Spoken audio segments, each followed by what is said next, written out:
Huwag mong pagselosan ang isang tulad ni Zia, Clarice. Isang hamak na kagamitan lang siya para makuha natin ang yaman ng pamilya niya.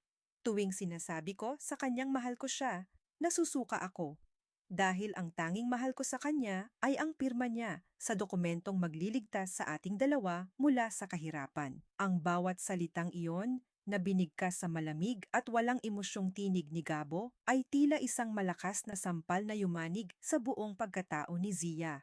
Sa loob ng madilim at maalikabok na imbakan sa likod ng mansyon ng mga Villarreal, nanigas ang kanyang mga daliri na kanina lang ay masayang hinahawakan ang kanyang wedding invitation. Ang mamahaling papel na iyon ay dahan-dahang nalamukot sa kanyang nanginginig na kamao, isang piping saksi sa pagkadurog ng kanyang mga pangarap. Hindi siya makahinga.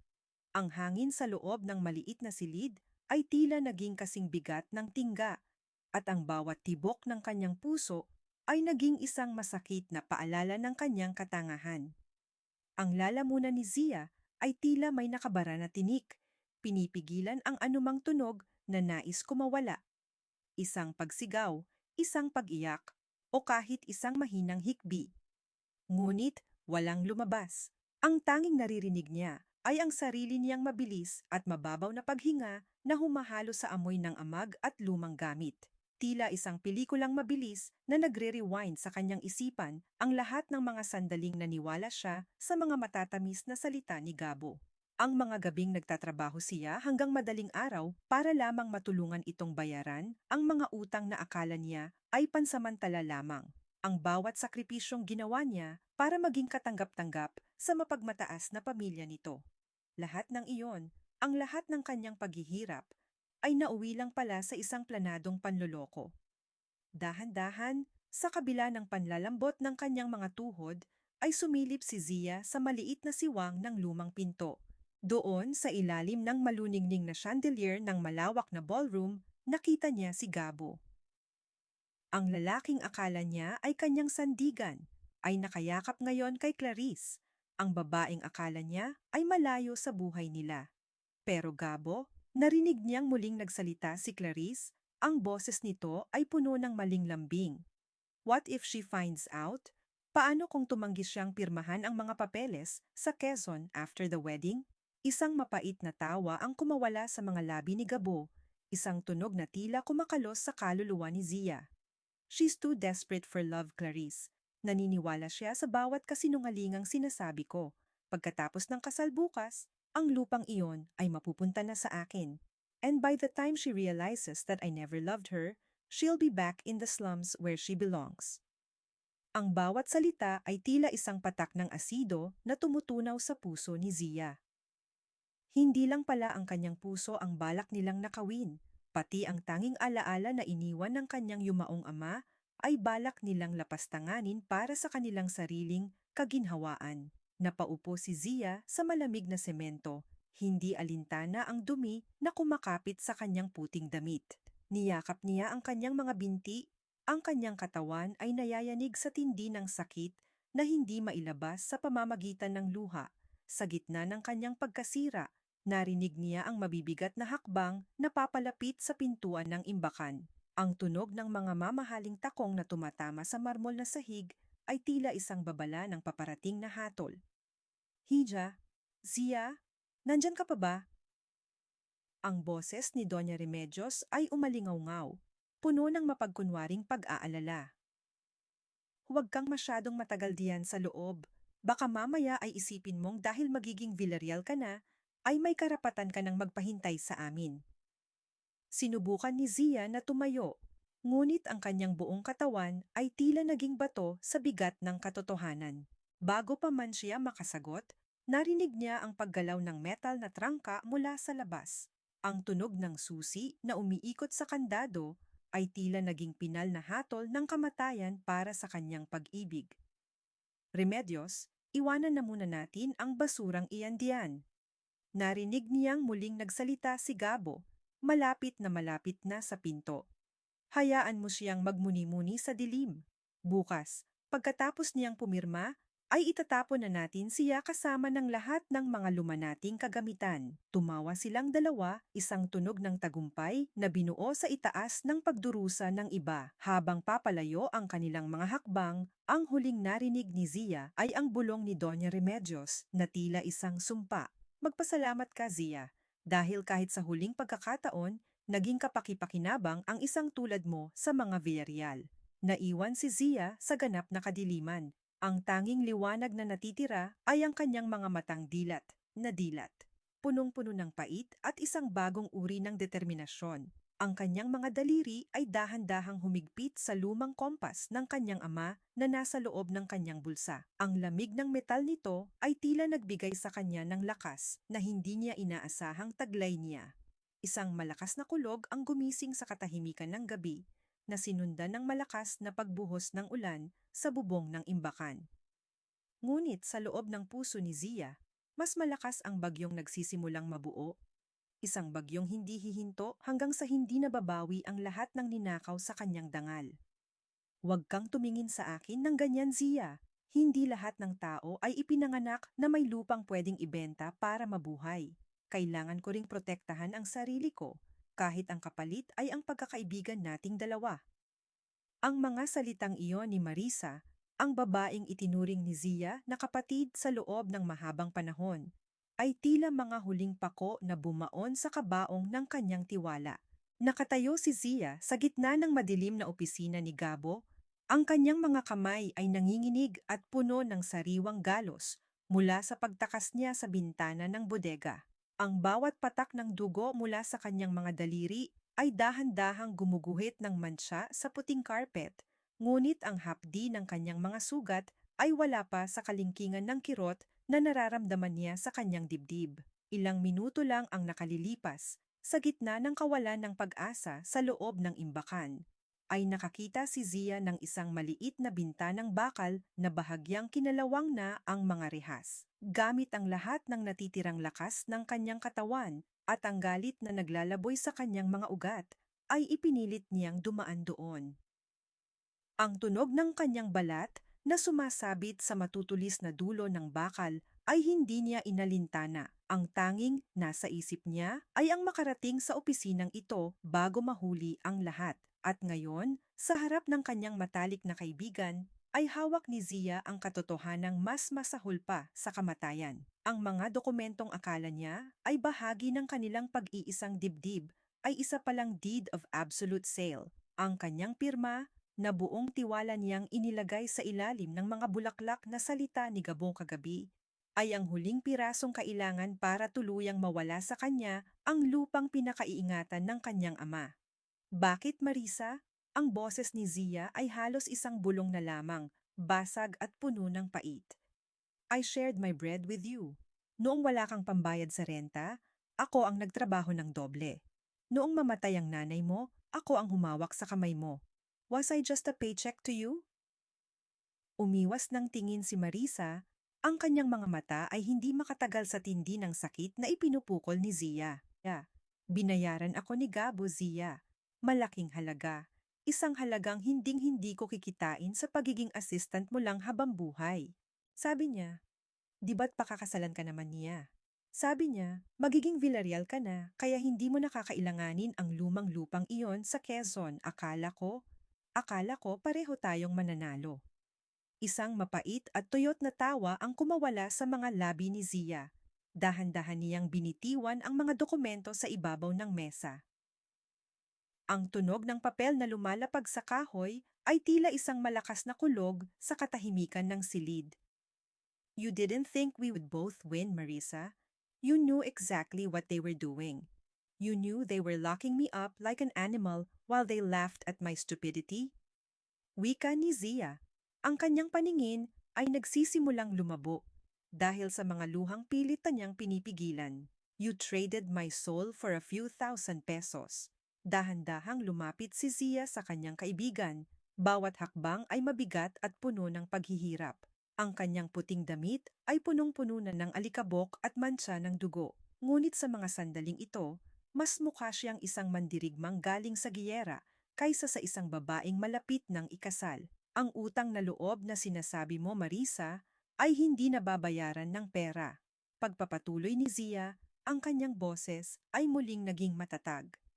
It is paid with loyalty, something that a person like you will never understand.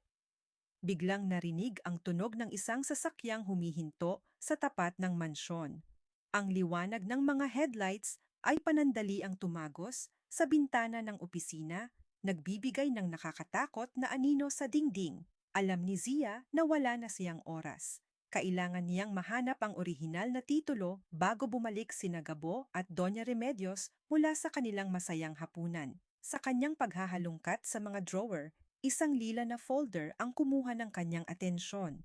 Sa loob nito ay may isang sulat kamay na dokumentong may pangalan ng kanyang ama. Ang petsa ay noong taon bago ito pumanaw. Sa ilalim ng mga legal na salita, nakita ni Zia ang isang pangalan na tila isang banyagang tunog sa kanyang pandinig. Lolo Ben, what is this? Tanong ni Zia sa sarili.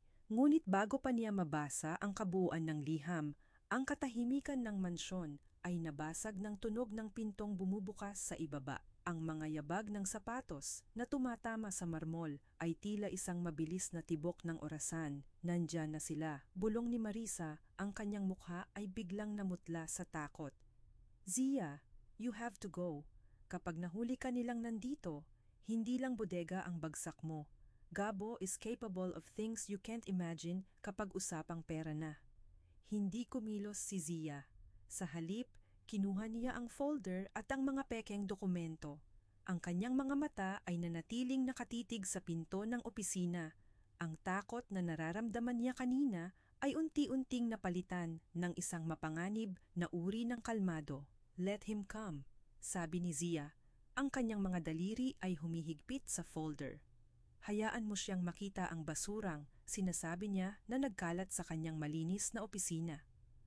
Ang tunog ng mga yabag ay tumigil sa tapat ng pinto. Ang pag-ikot ng doorknob ay naging isang napakabagal at nakakabinging tunog sa pandinig ni Zia. Tila huminto ang pag-ikot ng mundo habang dahan-dahang bumubukas ang pinto. Inilalantad ang figura ni Gabo na may hawak na baso ng alak. Ang kanyang mukha ay may bakas pa ng tagumpay mula sa gabing iyon. Napatigil si Gabo. Ang ngiti sa kanyang mga labi ay dahan-dahang naglaho habang tinitingnan niya ang sugatang si Zia, ang nagkalat na dugo sa sahig at ang mga dokumentong hawak nito. Zia, ang boses ni Gabo ay naging kasing lamig ng yelo. Walang bakas ng gulat, tanging purong puot lamang. Akala ko ba ay tinuruan ka na ng leksyon ni Mama? Mukhang kailangan ko pang dagdagan ang mga rehas sa bodega para matuto kang sumunod. Hindi sumagot si Zia. Itinaas niya ang folder at tiningnan si Gabo ng diretso sa mga mata. Sa sandaling iyon, ang huling hibla ng pag-ibig na nagdurugtong sa kanila ay tuluyan ng naputol, na nag-iwan lamang ng isang malawak na bangin ng pagkamuhi. Ang bawat patak ng dugo ko sa sahig na ito, Gabo, simula ni Zia, ang kanyang tinig ay malamig at puno ng kapangyarihan, ay magiging paalala sa iyo na hindi lahat ng bagay ay nabibili ng iyong pera. Lalo na ang aking dangal. Ang hangin sa silid ay tila nagkaroon ng sariling buhay, nagiging mabigat at puno ng tensyon habang ang dalawang dating nagmamahalan ay nagkatitigan sa gitna ng pagkawasak ng kanilang mga pangarap. Ang ulan sa labas ay nagsimulang humampas sa salamin ng bintana, na tila nakikiramay sa bagyong nagaganap sa loob ng silid. Isang hamak na pirma lang ang halaga mo sa bahay na ito, Zia. Huwag mong isiping dahil nakalabas ka sa bodega, ay may boses ka na para hamunin ako. Ang bawat sentimong ipinakain ko sa iyo at sa pamilya mo sa loob ng 5 taon ay sapat na para bilhin ang buong pagkatao mo. Ang mga salitang iyon ni Gabo ay tila mga tipak ng yelo na bumabagsak sa kaluluwa ni Zia. Nakatayo siya sa tapat ng lalaking minahal niya ng higit sa kanyang sarili, habang ang hawak niyang folder ay tila naging isang sandata na bumibigat sa bawat segundo. Ang lamig sa silid ay hindi na lamang nanggagaling sa aircon, kundi mula sa pusong tuluyan ng naging bato. Hindi gumalaw si Zia. Ang kanyang mga mata, na dati ay puno ng paghanga tuwing tinitingnan si Gabo, ngayon ay tila dalawang uling na nagliliyab sa pait. Ramdam niya ang panlalamig ng kanyang mga buto, isang pakiramdam na tila unti-unting namamatay ang bawat bahagi ng kanyang katawan na naniwala sa mga pangako ng lalaking ito. Ngunit sa likod ng sakit, may isang bagong lakas na sumisibol, isang puot na kasing tigas ng semento. Ang akala mo ba ay mababayaran ng pera ang lahat, Gabo? Ang boses ni Zia ay naging isang matalim na bulong na mas nakakatakot kaysa sa anumang sigaw. Ang bawat gabing puyat ako para sa kumpanya mo, ang bawat pisong ibinigay ko mula sa pawis ng tatay ko, hindi iyon utang. Iyon ay pag-ibig. Pero dahil wala kang kaluluwa, hinding-hindi mo mauunawaan ang pagkakaiba. Isang marahas na tunog ng pagbukas ng pinto ang pumutol sa kanilang paghaharap. Pumasok si Doña Remedios, suot ang kanyang sutlang pantulog, ang kanyang mukha ay puno ng pandidiri habang nakatingin sa duguan at maruming kalagayan ni Zia. Ang kanyang mga hakbang sa sahig ay tila isang babala ng kamalasan. Zia, Hija, wika ng matanda, ang kanyang boses ay puno ng mapait na panunuya. Masyado ka namang madrama. Isipin mo na lang na ito ay isang business transaction. Manatili ka rito, maging asawa ni Gabo sa papel, at hayaan mo kaming gamitin ang lupang iyon. Sa halip, bibigyan ka namin ng buhay na hinding-hindi mo mararanasan sa dumi ng Quezon. Maaari ka pang manatili bilang kabit ni Gabo, kung iyan ang gusto mo. Basta't huwag ka lang gagawa ng eksena. Naramdaman ni Zia ang pag-akyat ng dugo sa kanyang mukha. Ang alok na maging isang simpanan sa loob ng sarili niyang pangarap na kasal ay ang huling insultong kayang tiisin ng kanyang dangal. Tumingin siya kay Marisa na nakayuko lang sa gilid at pagkatapos ay kay Gabo na nakangisi ng mayabang. Hindi ko kailangan ang inyong maruming yaman, madiing sabi ni Zia. Dahan-dahan niyang kinuha ang lumang bag ng kanyang ama mula sa gilid ng mesa. Ang tanging bagay na hindi nila nakuha sa kanya. Ang lupang iyon ay hindi sa inyo, at hinding-hindi niyo makukuha ang pirma ko sa anumang dokumentong magbibigay sa inyo ng karapatan sa pawis at dugo ng pamilya ko. Talaga, Sia? Hamon ni Gabo, dahan-dahang lumalapit sa kanya. Ang amoy ng alak ay tila naging isang nakakasulasok na ulap. Look at yourself. You have nothing. Walang maniniwala sa iyo. You are just a poor girl playing architect. Kapag lumabas ka sa pintong iyan, wala kang pupuntahan kundi ang kalsada. Hindi sumagot si Zia. Sa halip, marahas niyang itinulak si Gabo, isang lakas na nanggaling sa lahat ng taon ng kanyang pananahimik. Tumakbo siya palabas ng opisina, binabagtas ang malawak na pasilyo ng mansyon na tila isang bilanggo na sa wakas ay nakakita ng liwanag. Ang tunog ng kanyang mga yabag sa marmol ay tila isang mabilis na tambol na naghuhudyat ng kanyang paglaya. Pagbukas niya ng malaking pinto ng mansyon, sinalubong siya ng hagupit ng hangin at malakas na buhos ng ulan. Ngunit sa halip na matakot, tila naging isang pagbibinyag ang tubig na tumatama sa kanyang mukha, hinuhugasan ang lahat ng mansya ng mga Villarreal sa kanyang balat. Tumakbo siya sa gitna ng kadiliman, hindi alintana ang putik na kumakapit sa kanyang mga paa o ang lamig na tila nanunuot sa kanyang dibdib. Nakarating si Zia sa terminal ng bus, basang-basa at nanginginig. Ang mga tao sa paligid ay nakatingin sa kanya nang may pagtataka at awa. Isang babaeng suot ang isang sirang wedding dress, dugo ang mga kamay at bit-bit ang isang lumang bag.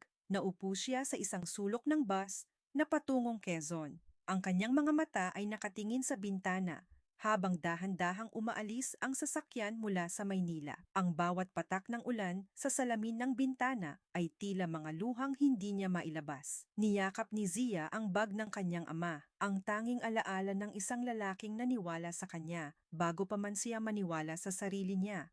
Sa gitna ng dilim sa loob ng bus, dahan-dahan niyang binuksan ang zipper ng bag para tingnan ang folder na nakuha niya. Doon, sa ilalim ng mga lumang dokumento, ay may naramdaman siyang matigas na bagay, isang susi na nakatali sa isang kupas na ribon. Kasama nito ang isang maliit na kapirasong papel na may address na hindi pamilyar sa kanya, ngunit may nakasulat na mensahe sa sulat kamay ng kanyang ama. Sa oras na mawala ang lahat, hanapin mo ang pundasyong hindi kailanman magigiba. Kumunot ang noo ni Zia. Ang address ay tumuturo sa isang liblib na bahagi ng Quezon, malayo sa kanilang sariling bahay. Sa kabila ng pagod at sakit, naramdaman niya ang isang kislap ng kuryosidad sa kanyang puso. Ano ang itinago ng kanyang ama na hinding-hindi nalaman ng mga Villarreal? Ang bus ay patuloy na bumabagtas sa madilim na kalsada, malayo sa mga ilaw ng mansyon na naging kulungan niya. Habang ipinipikit ni Zia ang kanyang mga mata, ang huling imahe sa kanyang isipan ay hindi ang mukha ni Gabo, kundi ang hitsura ng kanyang sariling mga kamay, sugatan, madumi, ngunit sa wakas, malaya. Ang pag-uwi ay dapat sanang amoy ng bagong saing na kanin at mainit na yakap. Pero bakit ang dala mo ay amoy ng nabubulok na pangarap at kahihiyang hinding-hindi ko na maipapatatag sa harap ng ating mga kapitbahay? Ang boses ni Aling Rosa ay hindi nagmula sa pag-aalala, kundi sa isang malalim na puot na nag-uugat sa takot na mahusgahan ng iba. Nakatayo si Zia sa harap ng kanilang lumang bahay sa Quezon. Ang mga paa niya ay tila nakabaon sa putikan, habang ang kanyang ina ay nakatingin sa kanya nang may pandidiri sa halip na awa. Ang sikat ng umaga ay tila naging isang malupit na ilaw na naglalantad sa bawat punit ng kanyang wedding dress at bawat tuyong mantsa ng dugo sa kanyang mga kamay. Hindi nakagalaw si Zia. Inasahan niya ang sermon, inasahan niya ang mga tanong, ngunit hindi niya inasahan na ang sarili niyang ina ang unang magsasara ng pinto ng puso nito sa kanya. Ang katahimikan ng paligid ay nababasag lamang ng mahinang bulungan ng mga kapitbahay na nagsisimulang lumabas sa kani-kanilang mga bakod. Ang kanilang mga mata ay tila mga matatalim na karayom na tumutusok sa balat ni Zia. Nay, niloko nila ako. Ang tanging nasabi ni Zia, ang boses niya ay nanginginig at halos hindi na marinig. Pinagplanuhan nila ang lahat. Ang lupa ni Papa, ang pera ko. Tumahimik ka. Pigil ni Aling Rosa, ang kanyang boses ay naging isang matalim na latay. Huwag mong isisi sa kanila ang sarili mong pagkukulang. Sinabihan na kita, Zia, ang isang babaeng galing sa hirap ay dapat matutong yumukod sa mga Villarreal. Kung nanahimik ka, kung nagtiis ka, sana ay asawa ka na ngayon ng isang mayamang lalaki. Pero pinili mong maging matigas ang ulo at ngayon, pati ako ay idinamay mo sa kahihiyang ito. Naramdaman ni Zia ang isang malamig na pait na gumagapang sa kanyang lalamunan. Ang bawat sakripisyong ginawa niya para padalhan ng pera ang kanyang ina buwan-buwan, ang lahat ng tiis niya sa Manila para lamang magkaroon ng disenteng buhay ang pamilya niya, ay tila naging abo sa harap ng hiya na nararamdaman ni Rosa. Hiya, Nay? Iyon lang ba ang mahalaga sa inyo? Tanong ni Zia. Ang kanyang mga mata ay nagsisimulang mag-apoy sa galit. Mas mahalaga ang sasabihin ng mga marites sa kanto kaysa sa katotohanang muntik na akong mabulok sa bodega ng mga taong iyon. Hindi sumagot si Aling Rosa. Sa halip, marahas nitong hinila si Zia papasok sa loob ng bahay at mabilis na isinara ang pinto. Ang tunog ng kahoy na tumatama sa hamba ay tila isang pinal na pagkakait ng kalayaan. Sa loob ng bahay, ang amoy ng lumang kahoy at alikabok ay tila sumasakal kay Zia. Ang bawat sulok ng kanilang tahanan ay nagpapaalala sa kanya ng kanyang ama, ang tanging taong naniwala na siya ay higit pa sa isang hamak na babaeng taga-probinsya. Nay, kailangan kong malaman, wika ni Zia habang inilalabas ang folder at ang misteryosong susi. Ano ang address na ito? Ano ang itinatago ni Papa sa amin bago siya mamatay? Biglang namutla si Aling Rosa. Ang kanyang mga kamay na kanina ay nakapamewang ay dahan-dahang ng inig. Umiwas siya ng tingin at mabilis na tumalikod para asikasuhin ang kalan. Ngunit ang bilis ng kanyang paghinga ay hindi nakatakas sa paningin ni Zia. Huwag mo nang ungkatin ang mga bagay na wala namang pakinabang. Pabulong na sabi ni Rosa. Ang tatay mo, puno siya ng mga pangarap na walang pundasyon. Iyan ang dahilan kung bakit tayo naghihirap ngayon. Itapon mo ang susing iyan at humingi ka ng tawad kay Gabo. Baka sakaling tanggapin ka pa niya bilang katulong sa mansyon.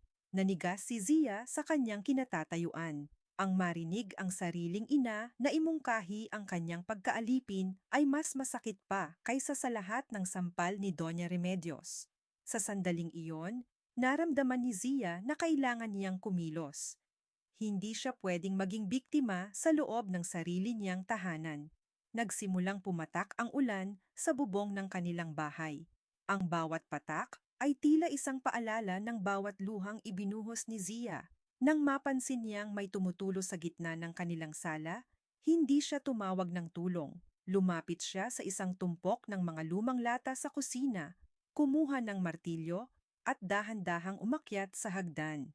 Ang bawat pagpukpok niya sa lata para takpan ang butas ng bubong ay tila isang deklarasyon ng kanyang pananatili. Ang tunog ng bakal na tumatama sa bakal ay umaling-awngaw sa buong bahay. Tila nilulunod ang mga mapait na salita ng kanyang ina. Ito ang kanyang unang project, ang pag-aayos sa sarili niyang buhay, simula sa pinakamaliit na bitak. Hindi ako hihingi ng tawad sa kanila, Nay, sabi ni Zia mula sa itaas ng hagdan. Ang kanyang boses ay kalmado na ngunit puno ng kapangyarihan. Dahil sa lupang ito, ako ang arkitekto. At hindi ko hahayaang gumuho ang dangal ko dahil lang sa takot nyo sa sasabihin ng iba. Matapos ang ilang oras, nang tumigil ang ulan at ang katahimikan ay muling bumalot sa bahay. Isang marahas na pagkatok ang narinig sa kanilang pintuan sa ibaba. Ang bawat bagsak ng kamay sa kahoy ay tila may dalang masamang balita. Binuksan ni Aling Rosa ang pinto ng may kaba. Isang lalaking nakauniporme ng postman ang nakatayo doon. May hawak na isang puting sobre na may selyo ng isang kilalang law firm sa Manila. Liham para kay Zia Navarro, ang sabi ng lalaki. Ang kanyang boses ay walang emosyon. Kinuha ni Zia ang sulat. Binuksan niya ito nang may nanginginig na mga daliri, habang si Aling Rosa ay nakatingin ng may matinding takot. Ang mga salita sa loob ay tila mga lason na muling kumalat sa kanyang sistema. Notice to vacate. Ang pamilya Villarreal ay binabawi na ang lupang kinatitirikan ng kanilang bahay sa loob ng 7 araw, maliban na lamang kung pipirmahan ni Zia ang huling kasunduan. Napaupo si Aling Rosa sa sahig. Ang kanyang mga hikbi ay nagsimulang punan ang silid. Sinasabi ko na sa iyo, Zia, wawasakin nila tayo. Wala tayong mapupuntahan. Tumingin si Zia sa malayo. Ang kanyang mga mata ay nanatiling tuyo. Sa kanyang isipan, narinig niya ang huling payo ng kanyang ama. Huwag mong hayaang maniwala ka na hindi ka sapat. Dahan-dahan niyang hinigpitan ang hawak sa misteryosong susi sa loob ng kanyang bulsa. Ang laban ay hindi pa tapos. Ito ay nagsisimula pa lamang. Ang pinakamasakit na pamana ay hindi ang kawalan ng pera, kundi ang paniniwalang wala kang karapatang mangarap dahil ikaw ay ipinanganak na mahirap. Ang mga salitang iyon, na tila bulong ng hangin mula sa nakaraan, ay umaling-awngaw sa isipan ni Zia habang dahan-dahan siyang bumababa sa madilim at maalikabok na silong ng kanilang bahay. Hawak niya ang gaserang nagbibigay ng kakarampot na liwanag sa paligid, habang ang anino niya sa dingding ay tila isang higanteng naghahanap ng katarungan. Sa kanyang bulsa, ang misteryosong susi ay tila nagbibigay ng init, nag-uudyok sa kanya na harapin ang katotohanang matagal nang itinago ng panahon. Nakarating siya sa dulo ng silong, kung saan nakalagak ang isang lumang baul na yari sa matigas na nara. Ang mga gilid nito ay kinakalawang na, at ang ibabaw ay balot ng makapal na agiw at alikabok, isang libingan ng mga alaala. Dito, ayon sa address na nahanap niya, nakatago ang huling hininga ng karera ng kanyang ama. Isinuksok ni Zia ang susi sa kandado, ang tunog ng mga bakal na nagtatagpo at ang mabigat na pag-ikot ng mekanismo ay tila isang paggising sa isang higanteng matagal nang natutulog. Sa pagbukas ng takip, ang amoy ng lumang papel at kampor ay sumalubong sa kanya. Isang halimuyak na agad nagpabalik ng kanyang gunita sa mga hapong nakaupo siya sa kandungan ng kanyang ama, habang ito ay naguguhit ng mga pangarap sa papel. Sa loob ng baul, hindi ginto o pilak ang kanyang natagpuan. Sa halip, Maayos na nakasalansan ang mga asul na papel, mga blueprint. Ngunit hindi ito mga ordinaryong plano. Ang bawat guhit ay detalyado, puno ng buhay, at may kasamang mga tala sa gilid. Binuksan niya ang isa at naramdaman niya ang panunuyo ng kanyang lalamunan. Ang disenyo ng orihinal na Villarreal Estate. Ngunit ang pangalang nakasulat sa ibaba bilang arkitekto ay hindi ang lolo ni Gabo, kundi ang kanyang ama. Arched, Roberto Navarro. Diyos ko, bulong ni Zia, ang kanyang mga daliri ay dahan-dahang humahaplos sa pangalan ng ama. Hindi sila ang nagtayo ng imperyo nila, si Papa ang nagdisenyo ng lahat, at ninakaw nila ito. Hinalungkat pa niya ang ilalim ng baul at nakita ang isang maliit na kwaderno. Dito nakasulat ang bawat pisong hiniram ng pamilya Villarreal sa kanyang ama noong nagsisimula pa lamang ang mga ito. Ang mga Villarreal ang may utang na loob sa pamilya Navarro. Hindi ang kabaligtaran, ang lahat ng pagmamaliit sa kanya ni Doña Remedios, ang lahat ng pang-aalipusta sa kanyang pagkatao, ay itinayo sa ibabaw ng isang malaking kasinungalingan. Tila gumuho ang mundo ni Zia sa kanyang paligid. Ang galit na nararamdaman niya kanina ay napalitan ng isang malalim na pagdadalamhati para sa kanyang ama na pumanaw ng may dalang bigat sa loob. Hindi man lang nakuha ang pagkilalang nararapat para sa kanyang talento. Zia, ano ang ginagawa mo diyan sa baba? Ang boses ni Aling Rosa ay nanggaling sa itaas, puno ng kaba at hinala. Dahan-dahang umakyat si Zia, bit-bit ang mga blueprint at ang kwaderno. Pagdating niya sa sala, nakita niya ang kanyang ina na nakatayo malapit sa bintana, tila naghihintay ng bagong unos. Ipinatong ni Zia ang mga papel sa lumang mesa, sa tapat ng notice to vacate, na kanina lang ay tila isang hatol ng kamatayan. Bakit hindi niyo sinabi sa akin, Nay? Madiing tanong ni Zia. Bakit hinayaan niyong maniwala ako na wala tayong halaga sa harap ng mga Villarreal? Bakit niyo hinayaang maging alila ako ng mga taong nagnakaw sa talino ni Papa? Napaupo si Aling Rosa, ang kanyang mukha ay biglang tumanda ng 10 taon. Dahil natatakot ako, Zia. Binantaan nila ang tatay mo noon. Sinabi nila na kapag nagsalita siya, mawawala ang lahat sa atin, pati ang buhay niya. At nung mamatay siya, naisip ko na ang tanging paraan para makabawi tayo ay ang ipakasal ka kay Gabo. Akala ko, iyon ang paraan para makuha mo ang nararapat sa iyo, sa pamamagitan ng pagbebenta ng aking dangal. Umiling si Zia. Ang kanyang mga mata ay puno ng luha, ngunit ang kanyang tinig ay matigas. Hindi iyon pagbawi, Nay. Iyon ay pagsuko. Sa gitna ng tensyon sa pagitan ng mag-ina, dahan-dahang binuksan ni Zia ang isa pang maliit na sobre na nanggaling sa baul. Sa loob nito ay may isang lumang business card. Ang nakasulat, Benjamin Lolo Ben Santos, Silent Partner. Sa likod ng card, may mga numerong tila isang lumang account at isang maikling nota, sa oras ng pangangailangan, hanapin mo ang taong nakakaalam ng pundasyon. Sino si Lolo Ben? At bakit tila siya ang susi sa lahat ng ito? Nang gabing iyon, hindi natulog si Zia. Sa ilalim ng malamlam na liwanag ng lampara, muli niyang binuksan ang mga libro ng kanyang ama. Sinimulan niyang pag-aralan ang bawat guhit, bawat sukat, at bawat kaisipan na iniwan ni Roberto Navarro. Sa bawat pahinang binubuklat niya, tila muling nabubuhay ang kanyang pangarap na maging isang ganap na arkitekto. Isang matamis at masakit na sandali ang nagpatigil sa kanya. Sa huling pahina ng isang sketchbook, nakita niya ang isang drawing ng isang maliit ngunit magandang bahay. Isang bahay na gawa sa kahoy at salamin na nakatayo sa gitna ng mga puno ng niyog. Sa ibaba nito, may nakasulat, "Para sa aking munting arkitekto, Zia. Ang pundasyon ng bahay na ito ay ang iyong puso." Niyakap ni Zia ang sketchbook habang ang mga luha niya ay dahan-dahang pumapatak sa papel.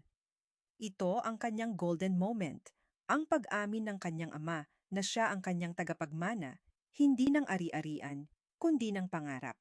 Biglang bumasag sa katahimikan ng gabi ang tunog ng telepono sa kapitbahay na sumisigaw ng pangalan ni Zia. Zia, Zia, may tawag ka. Importante raw. Nagmamadaling lumabas si Zia sa gitna ng kadiliman. Paghawak niya sa lumang telepono, ang boses sa kabilang linya ay naging isang malamig na kuryente sa kanyang sistema. Zia, please, tulungan mo ako. Ang boses ni Marisa ay puno ng hikbi at matinding takot.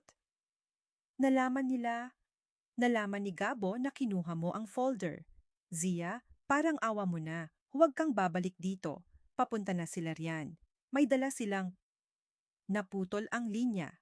Ang tanging natira ay ang tunog ng hangin at ang mabilis na tibok ng puso ni Zia. Ang panganib ay hindi na lamang nasa pintuan. Ito ay papasok na sa loob ng kanyang buhay. At ang misteryosong Lolo Ben, ang tanging pag-asa niya bago tuluyang gumuho ang lahat. Hindi para sa mga kamay na kasing lambot ng sa iyo ang sementong ito, Zia. Mas bagay sa iyo ang humawak ng baso ng champagne sa Manila kaysa sa pait ng alikabok dito sa Quezon. Umuwi ka na bago ka pa tuluyang magmukhang basahan. Ang mga salitang iyon ng foreman na si Manggorio ay tila isang malupit na paalala sa bagong mundong kinasasadlakan ni Zia. Nakatayo siya sa gitna ng isang maingay at magulong construction site sa bayan. Suot ang isang kupas na t-shirt at pantalon na puno ng mancha ng tuyong semento. Ang init ng araw ay tila humahalik sa kanyang balat nang may kasamang hapdi at ang bawat butil ng pawis na umaagos mula sa kanyang noo ay humahalo sa alabok na lumilipad sa paligid. Hindi sumagot si Zia. Sa halip, mas hinigpitan pa niya ang hawak sa pala. Ang bawat pagbaon niya nito sa tumpok ng buhangin ay tila isang paghuhukay sa sarili niyang galit. Ginagawa itong lakas para hindi siya tuluyang bumagsak. Wala na ang babaeng naka-wedding gown. Ang natitira na lang ay isang babaeng handang lumaban para sa bawat butil ng kanin na isusubo niya at ng kanyang ina. Kailangan niyang kumita. Pagkatapos ng tawag ni Marisa at ng banta ng mga Villarreal, nalaman ni Zia na hindi sapat ang mga lumang dokumento ng kanyang ama. Kailangan niya ng pondo para mahanap si Lolo Ben at para ipagtanggol ang kanilang tahanan. Kaya kahit ang pagiging isang assistant laborer ay pinasok niya, tinitiis ang mga tingin ng awa at pangungutya ng mga trabahador na nakakakilala sa kanya. Isang hapon, habang tinitingnan ng head engineer ang ginagawang pundasyon ng isang maliit na gusali, napansin ni Zia ang isang malaking pagkakamali sa sukat. Ang mga bakal na nakabaon sa lupa ay hindi pantay. Isang bagay na magiging sanhi ng pagguho ng gusali sa oras na dumaan ang isang malakas na lindol. "Excuse me, sir?" Dahan-dahang lumapit si Zia. Ang kanyang tinig ay mahinahon ngunit puno ng katiyakan. Ang load-bearing column sa bandang kaliwa ay hindi tumutugma sa sukat ng pundasyon. Kapag itinuloy nyo ang pagbuhos ng semento, magkakaroon ng bitak ang istruktura sa loob lang ng 2 taon. Tumingin ang engineer kay Zia nang may pagtataka, bago muling tiningnan ang kanyang hawak na blueprint. Pagkalipas ng ilang minutong pagsusuri, dahan-dahang namutla ang lalaki. Tama si Zia. Ang sukat na kanyang nilampasan ay ang pinakakritikal na bahagi ng disenyo. "Paano mo nalaman ito?" tanong ng engineer. Ang tono niya ay hindi na puno ng pangmamaliit. "Anak ako ni Roberto Navarro, sir." Sagot ni Zia. Ang kanyang likod ay tuwid na tuwid. "Ang arkitektura ay hindi lang trabaho sa akin. Ito ang wikang itinuro sa akin ng tatay ko mula noong marunong na akong humawak ng lapis." Simula ng araw na iyon, nagbago ang pakikitungo sa kanya sa site. Hindi na siya tinitingnan bilang isang basahang babae, kundi bilang isang taong may kakaibang talino. Sa mga bakanting oras niya, hindi siya namamahinga. Tinutulungan niya ang mga kapwa niya trabahador na intindihin ang mga komplikadong plano. Ginagawang simple ang bawat guhit para mas mapabilis ang kanilang trabaho. Doon din niya nakilala si Maria, isang batang ina na nagtitinda ng kakanin sa labas ng site. Isang hapon, nakita ni Zia si Maria na umiiyak habang tinitingnan ang kanyang barong-barong na halos gumuho na dahil sa nakaraang bagyo. Lumapit si Zia. Sa halip na mag-abot ng pera na wala rin siya, kumuha siya ng isang kapirasong kahoy at nagsimulang gumuhit sa tuyong lupa. Maria, tingnan mo ito, sabi ni Zia. Ang kanyang mga mata ay nagniningning sa ilalim ng dapit hapon. Hindi mo kailangan ng mamahaling gamit para maging matibay ang bahay niyo. Gagamitin natin ang mga lumang yero at itong mga kawayan sa likod. Kapag inayos natin ang anggulo ng bubong ng ganito, hindi na papasok ang ulan kahit gaano pa kalakas ang hangin. Ito ang kanyang golden moment, isang sandali kung saan naramdaman ni Zia na hindi lang siya nagtatayo ng bahay, kundi nagtatanim ng pag-asa. Ang pagguhit sa lupa gamit ang kahoy ay nagpaalala sa kanya na ang tunay na arkitektura ay hindi tungkol sa mga mansyong ginto, kundi sa pagbibigay ng masisilungan sa mga nangangailangan. Ang ngiti ni Maria ay mas mahalaga pa sa anumang parangal na pangarap niya noon sa Manila. Ngunit ang katahimikan ng kanyang bagong simula ay muling niyanig ng isang aninong hindi niya inaasahang makikita sa Quezon.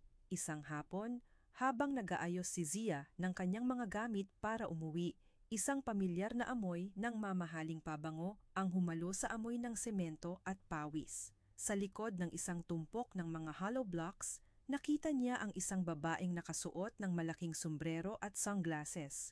Ngunit ang panginginig ng mga kamay nito ay hindi maitago. Zia, ang tinig ay basag at puno ng takot. Dahan-dahang tinanggal ng babae ang kanyang sunglasses.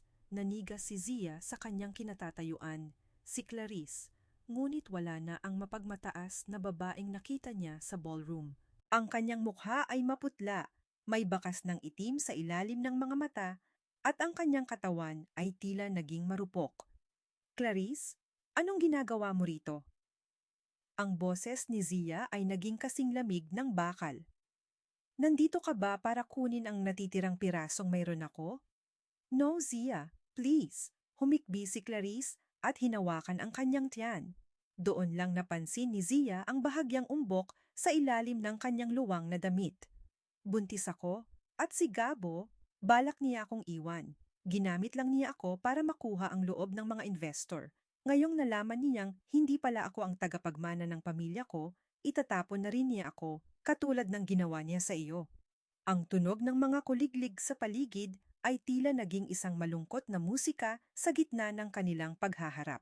Sa di kalayuan, ang tunog ng isang martilyo na tumatama sa pako ay nagpatuloy, regular at walang pakialam sa drama ng dalawang babaeng kapwa biktima ng parehong lalaki.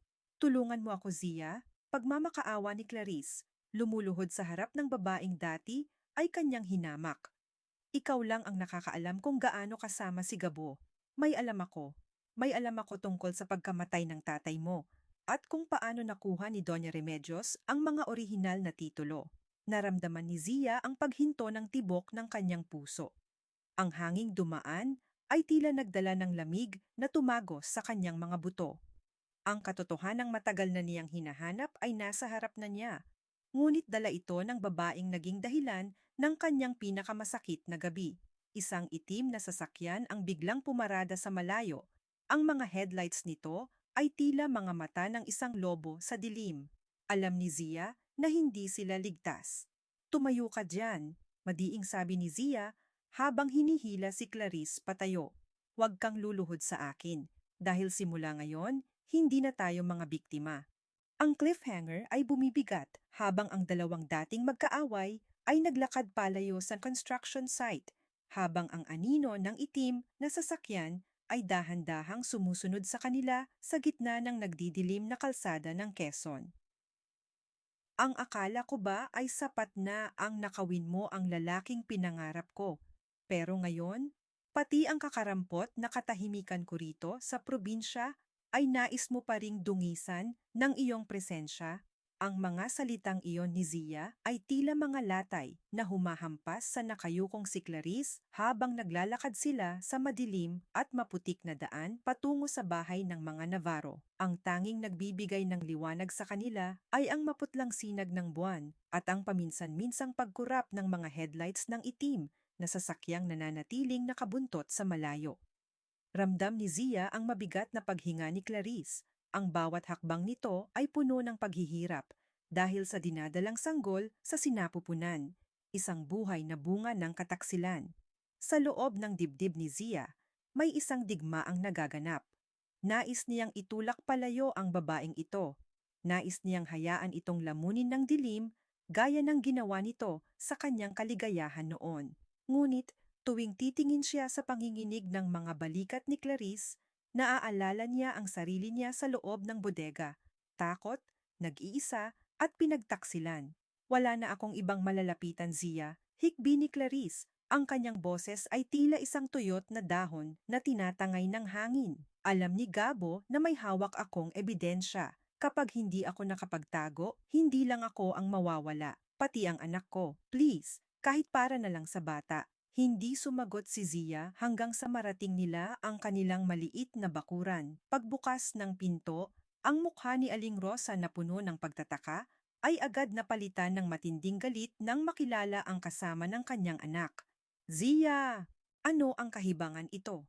Sigaw ni Aling Rosa, ang kanyang boses ay nanginginig sa puot. Iyan ang babaeng sumira sa buhay mo. Iyan ang dahilan kung bakit tayo pinagtatawanan sa palengke. Palayasin mo iyan bago ko pa siya masaktan. Nay, pakiusap, palamigin niyo ang ulo niyo, mahinahong sabi ni Zia, bagamat ang sarili niyang puso ay parang sasabog na rin. Hindi siya bisita. Isa siyang biktima na kailangang sumilong. At may alam siya tungkol kay Papa. Ang pangalan ng ama ni Zia ay tila isang mahiwagang salita na nagpatahimik sa buong bahay. Dahan-dahang naupo si Clarice sa isang lumang silya, habang si Aling Rosa ay nananatiling nakatayo sa isang sulok, ang mga mata ay naniningkit sa pagkamuhi. Kumuha si Zia ng isang basong tubig at iniabot ito kay Clarice. Ang kanyang mga daliri ay bahagyang dumapo sa nanginginig na kamay ng babae. Ito ang kanyang golden moment, isang sandali ng purong pagkatao na nangingibabaw sa puot. Sa kabila ng lahat ng pilat sa kanyang puso, pinili ni Zia na maging bukal ng tubig sa gitna ng disyerto ng buhay ni Clarice. Magsalita ka na, utos ni Zia. Anong alam mo tungkol sa tatay ko? Ininom ni Clarice ang tubig at huminga ng malalim. Narinig ko si Doña Remedios na kausap ang kanilang abogado noong isang gabi. Pinag-uusapan nila ang isang lumang kontrata. Zia, hindi lang ninakaw ang mga disenyo ng tatay mo. Ang totoo, noong gabing inatake sa puso ang tatay mo, nandoon si Doña Remedios sa opisina niya. Tinago niya ang kanyang gamot. Pinanood niyang mamatay ang tatay mo habang pinipirmahan ang huling dokumentong naglilipat ng lahat ng karapatan sa kanila. Isang nakakabinging katahimikan ang bumalot sa silid. Ang tunog ng ulan na muling nagsimulang pumatak sa bubong ay tila mga hagulhol ng langit. Napahawak si Aling Rosa sa dingding, ang kanyang mukha ay nawalan ng kulay. Si Zia naman ay naramdaman ang panlalamig ng kanyang buong katawan. Ang kanyang ama ay hindi lang namatay sa sakit. Pinatay ito ng kasakiman ng mga Villarreal.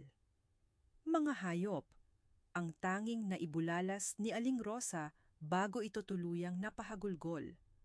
Ngunit bago pa man sila makapag-usap ng mas malalim, isang nakakangilong tunog ng gulong na kumakaskas sa aspalto ang narinig sa labas ng kanilang bahay. Ang malakas na liwanag mula sa mga headlights ng itim na sasakyan ay tumagos sa kanilang bintana, nagbibigay ng nakakatakot na anino sa dingding.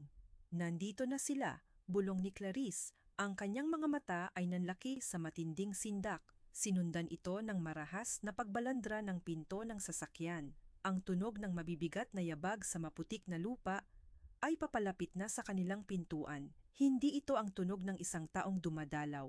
Ito ang tunog ng isang taong nangingolekta ng utang o nagbubura ng ebidensya. Zia Navarro, ilabas mo ang asawa ko. Ang boses ni Gabo ay umaling-awngaw sa gitna ng gabi, puno ng awtoridad at galit. Huwag mong subukang itago ang hindi sa iyo. Alam kong nandyan siya. Mabilis na tumayo si Zia at hinarap ang pinto. Lumingon siya kay Clarice at sa kanyang ina. Pumasok kayo sa silid. Huwag kayong lalabas anuman ang mangyari. Zia, huwag. Pigil ni Aling Rosa, ngunit ang determinasyon sa mga mata ni Zia ay sapat na para patahimikin ang lahat. Binuksan ni Zia ang pinto. Ang bugso ng malamig na hangin at ulan ay sumalubong sa kanya, kasama ang figura ni Gabo na nakatayo sa ilalim ng dilim.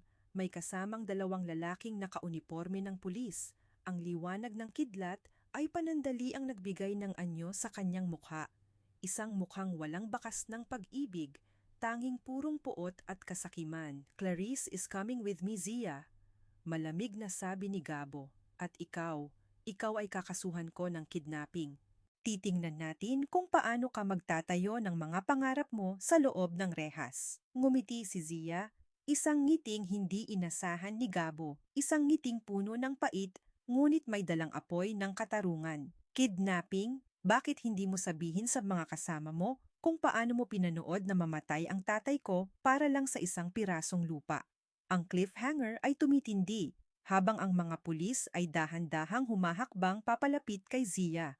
Habang sa likuran nila, isang bagong pares ng mga headlights ang lumitaw mula sa kanto.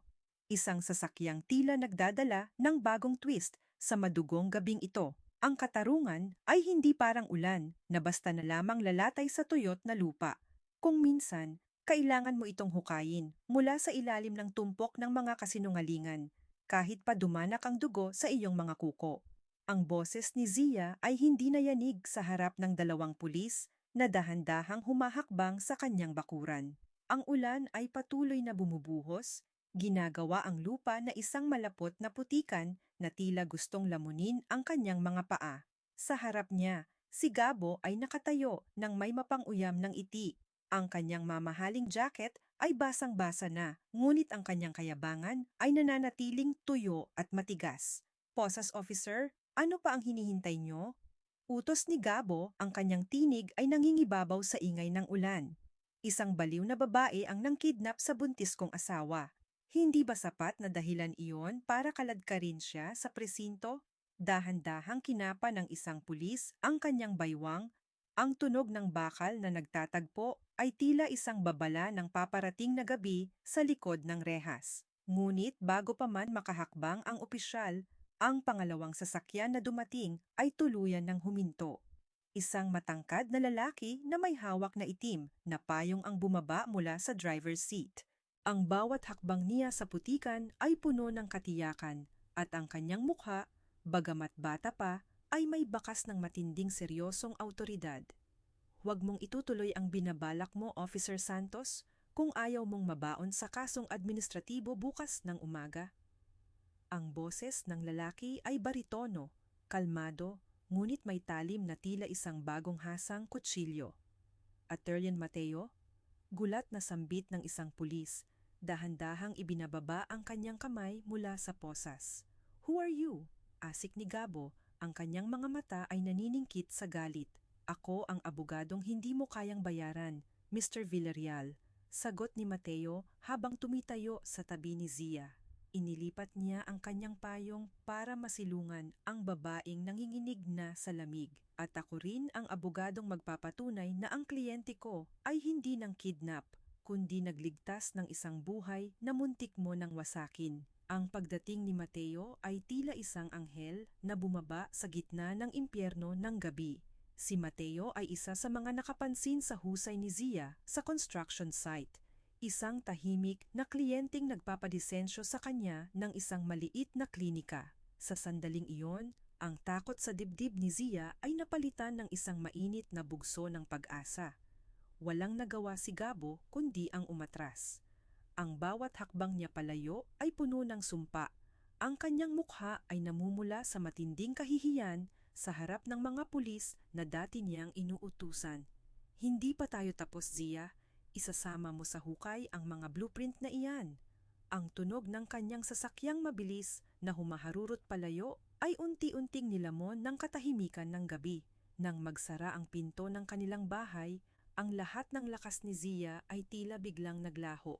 Napasandal siya sa dingding, ang kanyang dibdib ay mabilis na tumataas baba, habang ang ulan sa kanyang damit ay dahan-dahang tumutulo sa sahig. Ngunit sa pagkakataong ito, hindi siya nag-iisa. "Zia!" Isang mahinang tinig ang tumawag sa kanya. Lumingon siya at nakita si Aling Rosa, ang kanyang ina, na dati ay puno ng sumbat at takot sa sasabihin ng iba, ay nakatayo sa gitna ng sala. Ang kanyang mga mata ay punong-puno ng luha. Hindi luha ng takot, kundi luha ng matinding pagsisisi. Dahan-dahang lumapit ang matanda. Ang kanyang mga kamay ay nanginginig habang hinahawakan ang mukha ng anak. Patawarin mo ako, anak, hikbi ni Aling Rosa. Naging bulag ako sa takot. Naging bingi ako sa huling hiling ng tatay mo dahil inisip ko lang ang ating kaligtasan. Pero nakita ko kung paano mo hinarap ang halimaw na iyon kanina. Ikaw ang tunay na Navarro. Ikaw ang pundasyon ng pamilyang ito. Ito ang golden moment na matagal ng pangarap ni Zia. Ang marinig ang paghingi ng tawad ng kanyang ina ay mas matamis pa sa anumang tagumpay sa korte. Niyakap ni Zia si Aling Rosa ng mahigpit. Ang kanilang mga hikbi ay humahalo sa tunog ng tumutulong ulan sa bubong. Sa gitna ng pagkawasak, muling nabuo ang isang pusong matagal nang nagkalamat. Kinabukasan, ang balita tungkol sa katapangan ni Zia ay kumalat sa buong bayan ng Quezon. Ang mga dating bumubulong ng paninira ay napalitan ng paghanga. Sa gitna ng kanyang pagbangon, isang malaking oportunidad ang kumatok sa kanyang pintuan. Ang kura paroko ng kanilang bayan na nakarinig sa talino ni Zia sa construction site ay formal na inanyayahan siya para sa rehabilitasyon ng lumang simbahan, ang pinakamatanda at pinakamahalagang istruktura sa kanilang probinsya. Ito ang kanyang unang opisyal na proyekto bilang isang arkitekto kahit wala pa siyang lisensya. Sa unang araw ng pagtatrabaho sa simbahan, habang tinitingnan ni Zia ang mga bitak sa lumang pader, naramdaman niya ang presensya ng kanyang ama. Ang bawat pagpukpok ng martilyo ng mga trabahador sa paligid ay tila isang kanta ng tagumpay. Ikinabit niya ang unang poste ng bagong pundasyon, ang kanyang mga kamay ay hindi na nanginginig, kundi puno na ng katiyakan. Para sa iyo ito, Papa, bulong niya sa hangin. Ngunit sa gitna ng kanyang saya, may isang bagay na bumabagabag sa kanya. Isang misteryosong donasyon ang dumating para sa proyekto ng simbahan, isang halagang sapat para tapusin ang buong rehabilitasyon sa loob lamang ng ilang buwan. Ang tanging nakasulat sa tseke ay isang pamilyar na pangalan na nagpabilis sa tibok ng kanyang puso. Lolo Ben.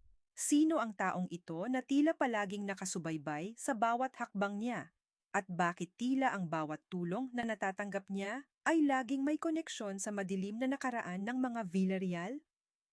Ang cliffhanger ay bumibigat nang makatanggap si Zia ng isang mensahe sa radyo sa bayan. Ang kumpanya ng mga Villarreal sa Manila ay nasasangkot sa isang malaking iskandalo ng korupsyon at si Gabo ay kasalukuyang hinahanap ng mga autoridad. Ngunit sa dulo ng balita, may isang babala. Isang malaking sunog ang nagaganap sa Manila at ang opisina kung saan nakatago ang mga orihinal na dokumento ng kanyang ama ay kasalukuyang nilalamon ng apoy. Hindi ka nababagay sa sagradong lugar na ito, Zia. Ang isang tulad mong mga agaw at mandaraya ay walang karapatang humawak sa mga pader ng simbahan dahil bawat bato na idinidikit mo ay nababalot ng iyong maruming ambisyon. Ang boses ni Doña Remedios ay pumailan lang sa loob ng lumang simbahan, bumasag sa katahimikan ng hapon at nagpatigil sa pagtibok ng mundo para kay Zia. Nakatayo ang matanda sa gitna ng pasilyo, suot ang kanyang itim na terno at hawak ang isang mamahaling tranghat na tila ginagamit niyang panangga sa katotohanan. Sa likod niya, ang sikat ng araw na tumatagos sa mga stained glass ay nagbibigay ng isang mapagkunwaring liwanag sa kanyang mukha, na ngayon ay puno ng puot. Napatigil ang mga trabahador. Ang tunog ng mga martilyo at lagari ay biglang naglaho, napalitan ng nakabibinging bulungan ng mga taong bayan na naroon. Tumingala si Zia mula sa kanyang tinitingnang plano. Ang kanyang mga kamay ay puno ng alikabok at bakas ng apog, ngunit ang kanyang mga mata ay nanatiling kalmado. Isang kalmadong nanggagaling sa isang taong wala ng takot na mawala. Doña Remedios, ang boses ni Zia ay malalim at matatag, umaalingaw-ngaw sa mataas na kisamin ng simbahan. Naparito ba kayo para magdasal para sa inyong mga kasalanan o para muling magsabog ng lason sa lugar na pilit naming itinatayo? "Huwag mo akong sagutin ng ganyan, hampas lupa." Madiing sabi ng matanda habang dahan-dahang lumalapit.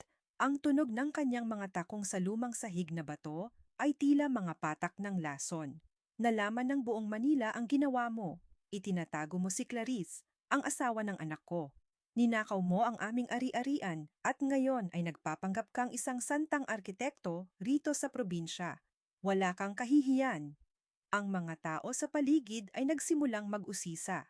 Ang hiya na laging kinatatakutan ni Aling Rosa ay muling naramdaman ni Zia na dumidikit sa kanyang balat. Ngunit sa pagkakataong ito, hindi siya yumuko. Dahan-dahan niyang ibinaba ang kanyang blueprint at kinuha ang lumang kwaderno ng kanyang ama mula sa kanyang bag. "Ang sinasabi niyo bang ari-arian, Doña Remedios, ay ang mga disenyong ninakaw niyo sa tatay ko?" Tanong ni Zia habang itinaas ang kwaderno.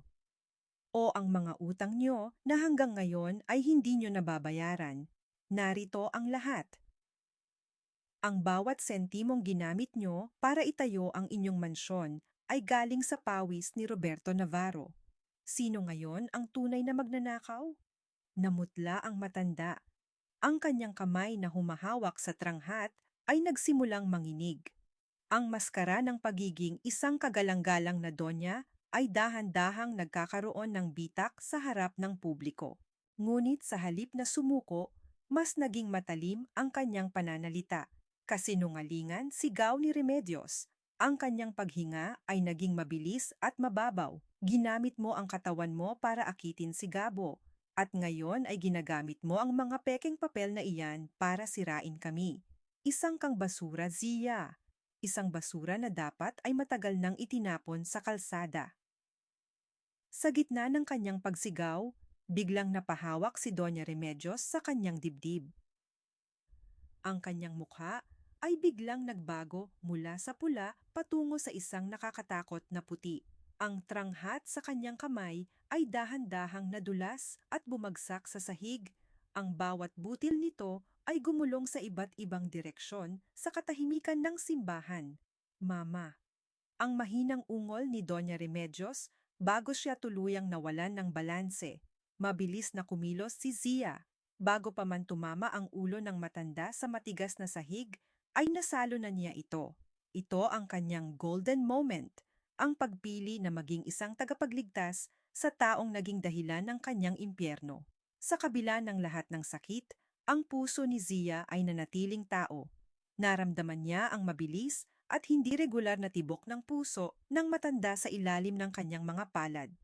"Tumawag kayo ng ambulansya. Bilisan niyo!" Sigaw ni Zia sa mga trabahador. Habang nakahiga si Doña Remedios sa kandungan ni Zia, ang mga mata ng matanda ay bahagyang bumukas. Sa gitna ng kanyang paghihirap, ang kanyang mga labi ay dahan-dahang gumalaw. Tila may gustong sabihin na isang lihim na matagal nang nakabaon sa kanyang lalamunan. "Ang anak ko." Bulong ni Remedios, ang kanyang boses ay tila isang naghihingalong hininga. Si Gabo, hindi siya ang tunay. Hindi natapos ng matanda ang kanyang sasabihin nang tuluyan siyang mawalan ng malay. Ang tunog ng papalapit na ambulansya sa labas ay naging isang maingay na paalala ng oras na unti-unting nauubos. Naiwan si Zia na nakatingin sa mukha ng matanda. Ano ang ibig sabihin ni Remedios? Na si Gabo ay hindi tunay na Villarreal? Kung ganoon, sino ang tunay na tagapagmana ng lahat ng yaman at lahat ng kasalanan ng pamilyang iyon?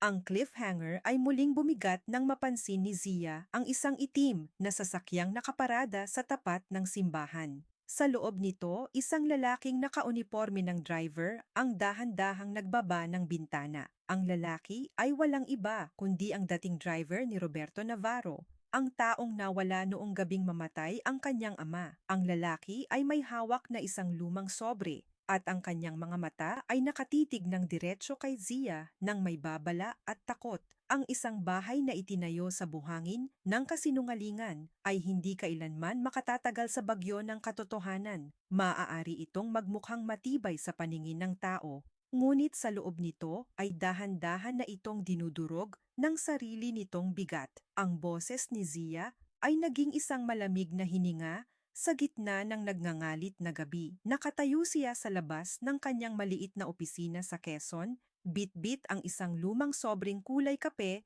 na ibinigay sa kanya ni Manong Carding, ang dating driver ng kanyang ama.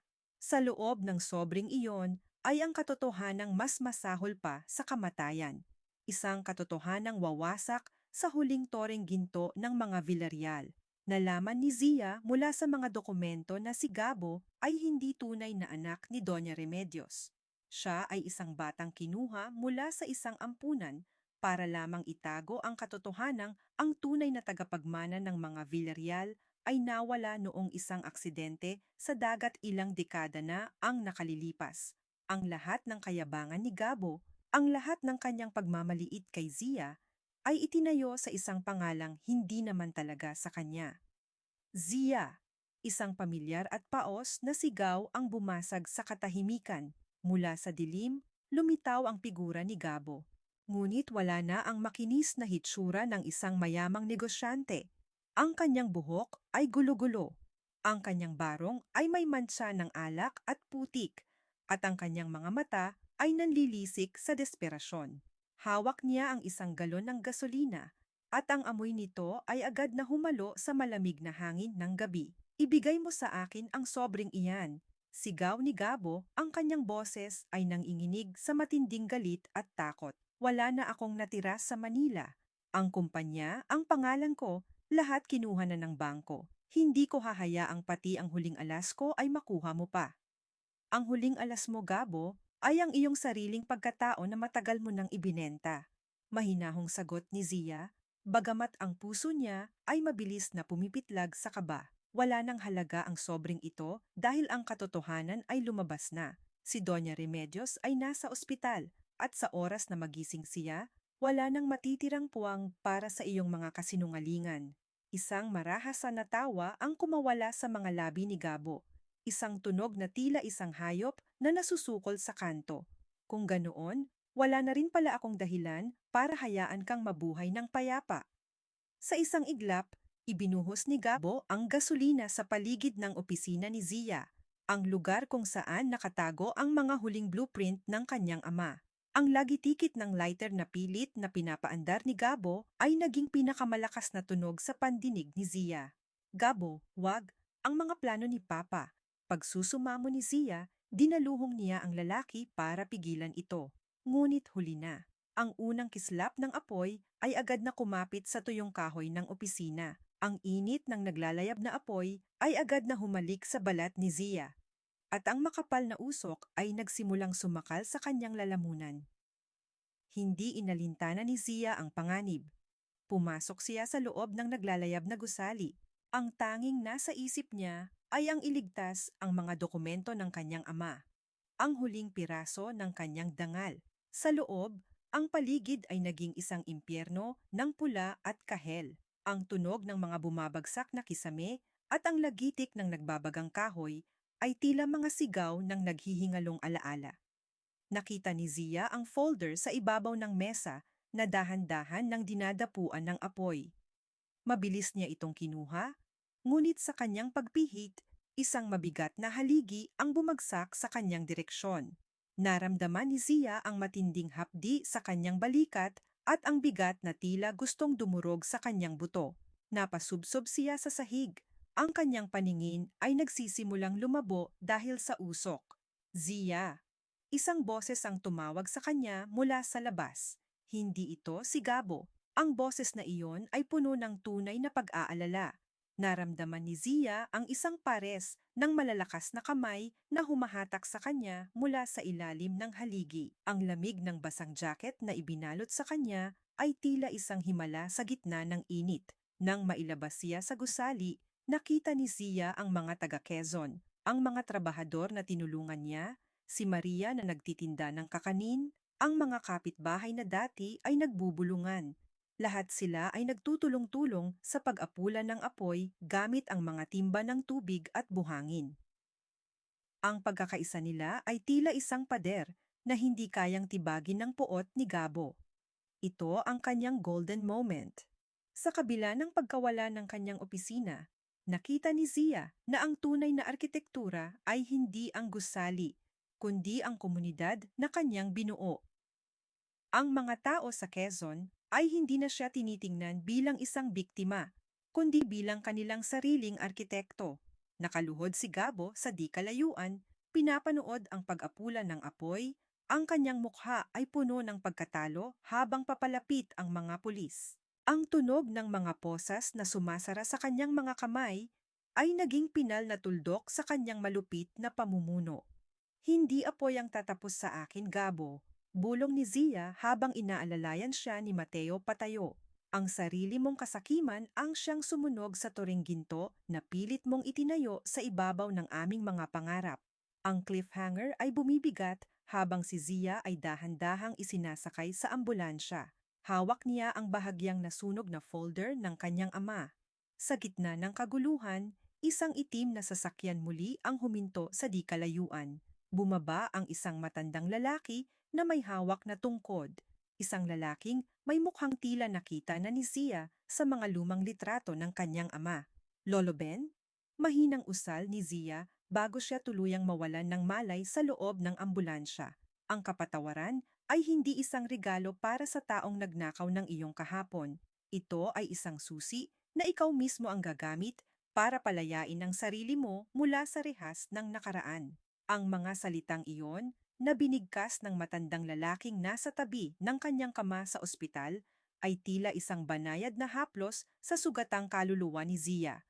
Nakadilat na ang kanyang mga mata at ang unang bumati sa kanya ay ang puting kisame ng silid at ang amoy ng gamot na humahalo sa halimuyak ng mga sariwang bulaklak sa florera. Ang kanyang balikat ay nakabalot sa makapal na benda at ang bawat bahagyang pagkilos niya ay nagdadala ng kirot. Ngunit ang bigat sa kanyang dibdib ay tila gumaan na. Sino po kayo? Mahinang tanong ni Zia. Ang kanyang boses ay pauspa mula sa usok na nalanghap. Ang matandang lalaki na may hawak na tungkod na yari sa pilak ay dahan-dahang ngumiti. Ang kanyang mga mata ay may bakas ng matinding pagod, ngunit puno ng kabutihan. Ako si Benjamin Villarreal, ang taong tinatawag ng iyong ama na Lolo Ben. Ninglong, ako ang tunay na anak ni Doña Remedios na itinago niya sa mundo dahil sa aking kapansanan at dahil hindi ako sumunod sa kanyang maling mga ambisyon. Nanlaki ang mga mata ni Zia. Sa isang sandali, ang lahat ng piraso ng puzzle ay tila nagtagpo. Si Ben ang tunay na tagapagmana na pilit na binura sa kasaysayan ng pamilya Villarreal para palitan ng isang gabo na madaling pasunurin. Bakit niyo po ako tinutulungan? Tanong ni Zia. Dahil ang iyong ama, si Roberto, ang tanging arkitekto na tumingin sa akin hindi bilang isang Villarreal, kundi bilang isang kaibigan. Sagot ni Ben habang hinahawakan ang kamay ni Zia. Siya ang nagligtas sa akin noong bata pa ako. At ipinangako ko sa kanya na babantayan ko ang kanyang pinakaimportanteng obra maestra, ang kanyang anak. Ito ang golden moment ni Zia. Ang malaman na sa gitna ng lahat ng kataksilan, may mga pundasyon ng pagkakaibigan na hindi kailanman nagiba. Nalaman ni Zia na si Ben ang anonymous donor na tumulong sa simbahan at siya ring nagpadala kay Atish Mateo para protektahan siya. Pagkalipas ng ilang linggo, nang makalabas na si Zia sa ospital, isang bagong himala ang naganap sa kanilang tahanan. Sa gitna ng gabi, ang iyak ng isang sanggol ang bumasag sa katahimikan. Nanganak si Clarice sa tulong ni Aling Rosa at ng isang komadrona sa bayan. Dahan-dahang lumapit si Zia sa silid. Nakita niya si Clarice na nakahiga, pagod, ngunit may isang kakaibang liwanag sa kanyang mga mata habang karga ang isang maliit na sanggol na nakabalot sa puting kumot. Tumingin si Clarice kay Zia. Ang mga luha nito ay dahan-dahang pumatak. Zia, gusto ko siyang pangalanang Zia Esperanza. Bulong ni Clarice. Ang boses ay puno ng pagsisisi at pasasalamat.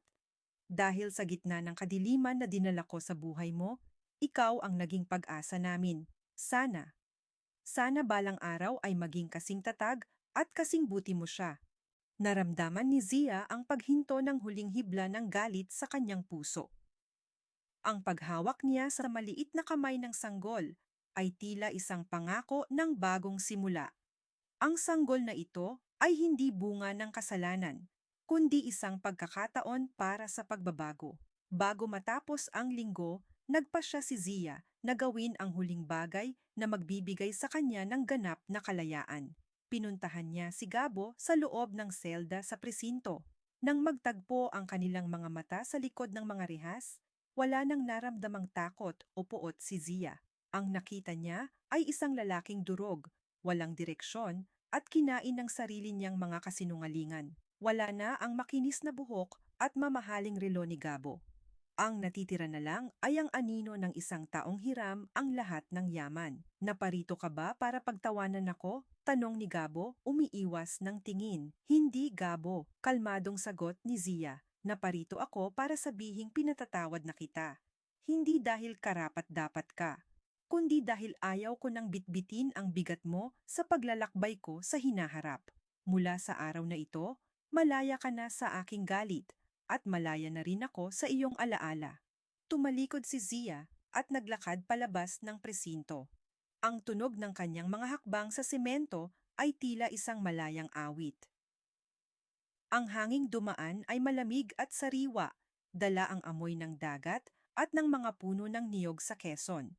Sa labas, naghihintay si Lolo Ben sa loob ng kanyang itim na sasakyan, kasama si Adrian Mateo na nakasandal sa pinto at may bitbit na isang imbitasyon. Zia, tawag ni Mateo, ang kanyang ngiti ay abot hanggang sa mga mata. Nakatanggap ka ng imbitasyon para sa Architects Gala sa Manila. Ang Project of the Year ay mapupunta sa arkitekto ng lumang simbahan ng Quezon. Tumingin si Zia sa malayo, sa direksyon kung saan sumisikat ang araw. Ang cliffhanger ay muling bumigat nang makita niya ang kanyang ina, si Aling Rosa, na kumakaway mula sa kanilang beranda. Tatanggapin ba niya ang imbitasyon at babalik sa mundong muntik nang pumatay sa kanya? O mananatili siya sa Quezon para itayo ang kanyang sariling kaharian? Ang iyak ng sanggol na si Zia Esperanza mula sa loob ng bahay ay tila isang sagot sa lahat ng kanyang mga katanungan. Ang bukas ay hindi na isang banta, kundi isang blankong papel na handa ng guhitan ng kanyang bagong disenyo. Ang isang gusali ay maaaring itayo sa loob ng ilang buwan gamit ang pinakamahal na materyales, ngunit ang isang tahanan ay nangangailangan ng buong buhay ng katapatan upang hindi ito gumuho sa harap ng anumang unos. Ang boses ni Zia ay umaling-aungaw sa loob ng maringgal na ballroom ng isang sikat na hotel sa Manila. Nakatayo siya sa gitna ng entablado, suot ang isang modernong terno na yari sa pinong abaka. Ang kanyang buhok ay maayos na nakapusod, at ang kanyang mukha ay nagniningning hindi dahil sa makeup, kundi dahil sa kapayapaang nagmumula sa loob. Sa kanyang harapan ay ang mga pinaka-impluensyadong tao sa mundo ng arkitektura. Mga taong dati ay tinitingnan siya bilang isang hamak na assistant, ngunit ngayon ay nakatayo at nagbibigay ng masigabong palakpakan. Hawak ni Zia ang tropeo para sa Architectural Excellence Award of the Year. Ang parangal na ito ay hindi para sa isang skyscraper o isang mamahaling resort, kundi para sa rehabilitasyon ng lumang simbahan sa Quezon. Isang istrukturang itinayo sa gitna ng komunidad para sa mga tao at gamit ang mga materyales na sumasalamin sa tibay ng pusong Pilipino. Ang parangal na ito, pagpapatuloy ni Zia, ang kanyang boses ay bahagyang nanginig sa emosyon habang nakatingin sa kanyang ina na si Aling Rosa na nakaupo sa unang hanay, ay para sa aking ama, si Roberto Navarro. Siya ang unang nagturo sa akin na ang pinakamahalagang blueprint ay ang ating dangal. At para sa lahat ng mga kababaihang minsan nang sinabihan na wala silang lugar sa pagtatayo ng mga pangarap, nandito ako para sabihing, tayo ang pundasyon. Ang tunog ng palakpakan ay tila isang malakas na alon na humahaplos sa kanyang puso. Ito ang kanyang tagumpay, hindi laban sa mga Villarreal, kundi para sa kanyang sarili. Pagkatapos ng seremonya, isang pamilyar na figura ang lumapit sa kanya. Si Mateo, ang abogadong naging sandigan niya sa pinakamadilim na sandali ng kanyang buhay. Nakasuot ito ng itim na tuksedo at may dalang isang maliit na buke ng mga bulaklak ng kape, isang amoy na laging nagpapaalala kay Zia sa kanyang bayan. Congratulations, Arched Navarro. Wika ni Mateo, ang kanyang mga mata ay may kakaibang kinang habang nakatingin kay Zia. May isang malaking kumpanya rito sa Manila na gustong kumuha sa iyo bilang senior partner. It's a dream offer, Zia. Magiging tanyag ka sa buong bansa. Ngumiti si Zia at dahan-dahang umiling. Tumingin siya sa malayo, tila nakikita ang mga puno ng niyog at ang payapang dagat ng Quezon. Salamat, Mateo. Pero mayroon na akong nasimulang proyekto sa Quezon. Magtatayo ako ng isang maliit na paaralan para sa mga batang gustong maging arkitekto pero walang kakayahang mag-aral. Doon ako kailangan. Doon ang tunay kong tahanan. Naramdaman ni Zia ang mainit na haplos ng kamay ni Mateo sa kanyang balikat. Ito ang simula ng isang kilig na hindi minamadali. Isang pag-ibig na itinayo sa respeto at suporta. Kung ganoon, bulong ni Mateo, mukhang madalas akong bibiyahe patungong Quezon para bisitahin ang pinakamagaling na arkitektong kilala ko. Pagkalipas ng 6 na buwan, ang Quezon ay naging sentro ng bagong pag-asa. Ang dating sunog na opisina ni Zia ay naging isang magandang studio na gawa sa kahoy, salamin, at mga halamang nagbibigay ng buhay. Sa bawat hapon, makikita si Zia na tinuturuan ang mga bata kung paano gumuhit ng mga pangarap. Si Clarice ay nanatili sa bayan, nagtatrabaho bilang assistant ni Zia, habang inaalagaan ang maliit na si Zia Esperanza. Ang poot ng nakaraan ay tuluyan ng natunaw, pinalitan ng isang kapatirang nabuo sa gitna ng parehong paghihirap. Si Gabo at Doña Remedios ay nanatiling mga anino ng nakaraan. Si Gabo sa loob ng rehas at si Remedios sa katahimikan ng kanyang pangungulila sa Manila. Isang hapon, habang ang araw ay dahan-dahang lumulubog sa likod ng mga bundok, tumayo si Zia sa beranda ng kanyang sariling bahay. Ang bahay na idinisenyo ng kanyang ama para sa kanya. Ang hangin ay malamig at may dalang amoy ng basang lupa pagkatapos ng isang mahinang ulan. Dahan-dahang lumapit si Mateo sa kanyang tabi, may dalang 2 tasa ng mainit na kape. Tapos na ang huling detalye ng paaralan, Zia. Wika ni Mateo habang iniaabot ang kape. Handa na para sa pagbubukas sa susunod na linggo. Isinandal ni Zia ang kanyang ulo sa balikat ni Mateo. Sa sandaling iyon, ang katahimikan ng paligid ay naging isang magandang musika. Wala nang kailangang patunayan, wala nang kailangang takasan. Ang bawat luhang pumatak noon ay naging semento na nagpatibay sa kanyang pagkatao. Alam mo, Mateo, bulong ni Zia habang nakatingin sa mga bituin na nagsisimulang magpakita sa langit. Dati, akala ko ang arkitektura ay tungkol sa pagtatayo ng mga pader para protektahan tayo mula sa labas. Pero ngayon, alam ko na ang pinakamagandang disenyo ay ang pagbubukas ng ating mga puso para sa mga taong tunay na nagmamahal sa atin. Hinigpitan ni Mateo ang yakap sa kanyang balikat, isang tahimik na pangako na hindi na siya muling mag-iisa sa anumang bagyong darating. Ang tunog ng mga kuliglig sa paligid at ang mahinang iyak ng sanggol mula sa kabilang bahay ay tila isang perpektong symphony ng buhay. Sa huling sandali ng gabing iyon, habang ang liwanag ng buwan ay tumatama sa mukha ni Zia, nakita niya ang kanyang anino sa dingding.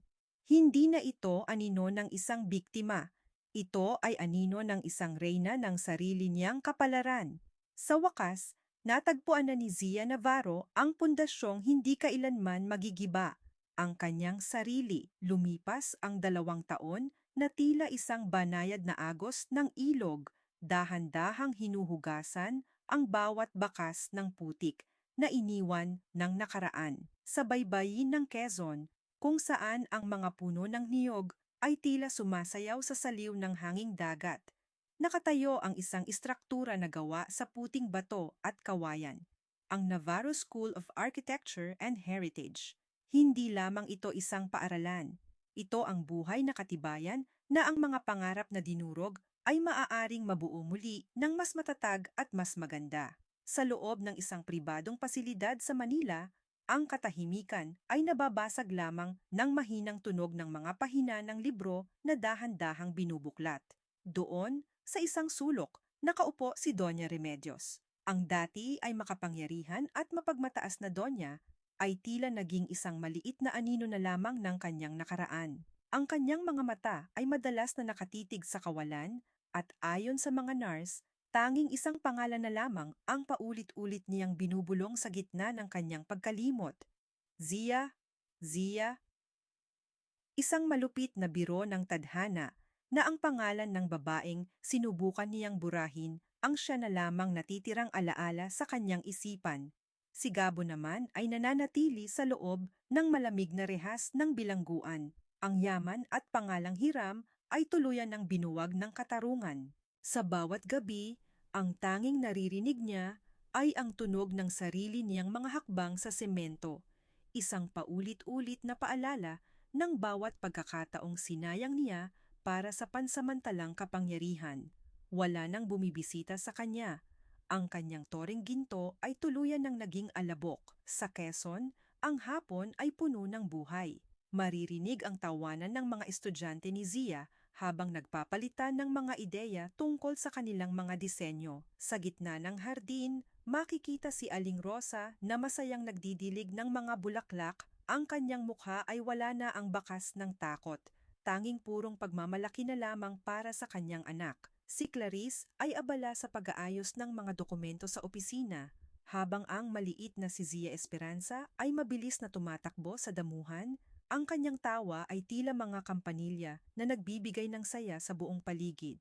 Dahan-dahang lumabas si Zia mula sa kanyang studio, hawak ang isang bagong blueprint. Napansin niya ang isang pamilyar na itim na sasakyan na huminto sa tapat ng gate. Bumaba si Mateo, bitbit ang isang tray ng mga kakanin mula sa palengke at ang kanyang matamis na ngiti na laging nagpapakalma sa puso ni Zia. Masyado ka na namang nagtatrabaho, Arch. Navarro, biro ni Mateo habang lumalapit at dahan-dahang humahalik sa noo ni Zia. Sabi ni Lolo Ben, kailangan mo rin daw huminga para sa ating susunod na plano. Ngumiti si Zia at isinandal ang kanyang ulo sa balikat ni Mateo. Naramdaman niya ang init ng sikat ng araw sa kanyang balat, isang init na hindi na nakakapaso kundi nagbibigay ng yakap. Ano namang plano iyon? Tanong ni Zia. Ang plano para sa ating sariling tahanan, bulong ni Mateo. Ang kanyang boses ay puno ng katapatan. Isang bahay na hindi lang gawa sa disenyo, kundi sa lahat ng mga sandaling pinili nating manatili sa tabi ng isa't isa. Ito ang huling sagot sa lahat ng katanungan ni Zia. Ang katarungan ay hindi lamang ang pagpaparusa sa mga nagkasala. Ito ay ang pagkakaroon ng kapayapaan na muling bumuo ng buhay sa gitna ng pagkawasak. Ang pagpapatawad ay hindi ang paglimot sa sakit, kundi ang pagpili na huwag nang hayaang kontrolin ng sakit ang iyong bukas. Tumingin si Zia sa malayo, sa abot tanaw kung saan ang langit at dagat ay tila nagtatagpo.